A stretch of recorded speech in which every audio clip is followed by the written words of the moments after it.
here's a big one that drives me nuts about this January 6th. Why is it okay for the FBI to have agents that incite people to go into the Capitol? Why is that okay? What benefit is that for society? Like, how much influence did they have? How much rabble-rousing influence did they have? How much coercion? I mean, why is that okay?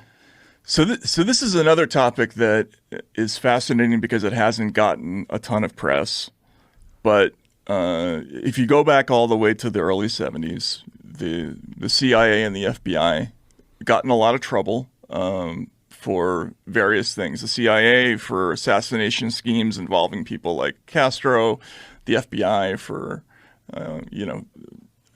COINTELPRO and other programs, domestic surveillance.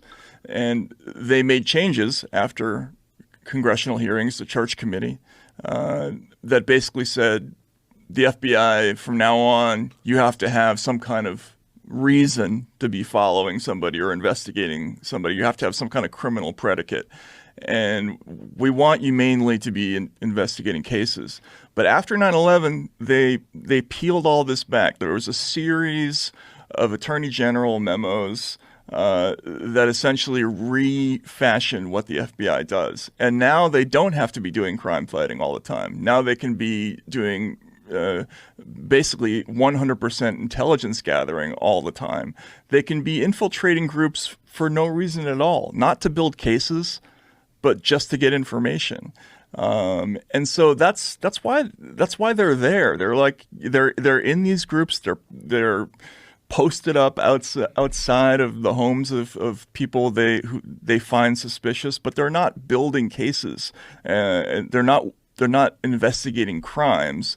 It's sort of like Minority Report, right? Pre-crime. It's pre-crime. Yeah, and the public has accepted this, without much trouble. There's a little bit of pushback from people online, and then it goes away, where there's no real repercussions. Like the Governor Whitmer case, right? Where there's 14 people involved in kidnapping, and 12 of them are FBI informants, right? Which is fucking bonkers. And then the two guys who are doing hard time, they're like, we thought it was fantasy. Like, we're idiots. We didn't know. Like, one of the guys literally said, I never planned on doing anything. To me, it was just fantasy. Mm-hmm. Mm-hmm. Yeah, well, I mean... They're morons who get talked into this.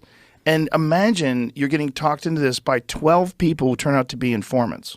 Right. That's wild. Yeah. Yeah, and why are there so many informants? Yeah. Like hanging around with fucking head of the Proud Boys. Right. The head of the Proud Boys is was that an true? informant. I didn't know that. You didn't know that? No. What's his name? Enrique Tarrio? Yeah, pull that up.